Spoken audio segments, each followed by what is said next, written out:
All right, we've been watching a fascinating news conference that had the FBI special agent in charge discussing the arrest of 8 demonstrators in that standoff between federal authorities and a self-described militia group. They are facing federal charges, as you heard.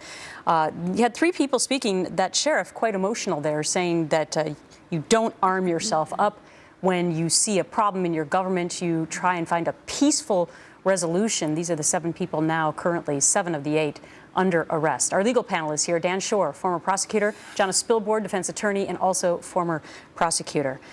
Obviously, they're not going to give a bunch of details about what happened, but I think a lot of people want to know, how did this one guy, Robert Finicum, how did he die yesterday during a routine traffic stop? We didn't learn anything more about that, but was this important for the FBI, Jonna, to come out and tell us what's going on? I think so, and I think all of us sitting here can sort of connect these dots. I mean, you have an armed militia that has been violating the law and thumbing their noses at law enforcement for a month.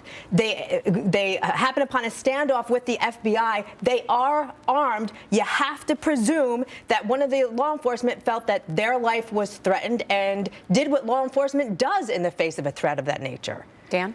Well, certainly they tried to defuse the situation. Instead of storming the refuge and having a confrontation, they waited for some of the leaders to be off-site and then confront them in what they said was a traffic stop. Now, the fact that one of them was shot and killed, clearly law enforcement is saying that this person resisted being apprehended, resisted being stopped, and therefore they had to use deadly force. Now, we haven't heard the other side yet, but you heard from law enforcement with passion say that they are trying to defuse the situation. They're trying to deal with it peacefully.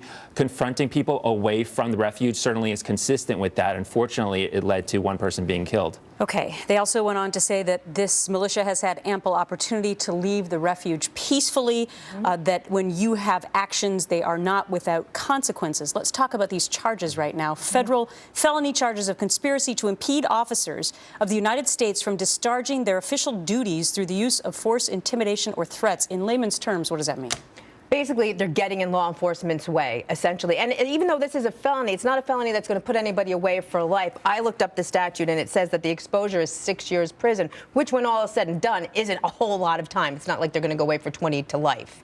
What do they do to resolve this now, Dan? Well, I mean, they still have people, part of this militia, who currently aren't leaving.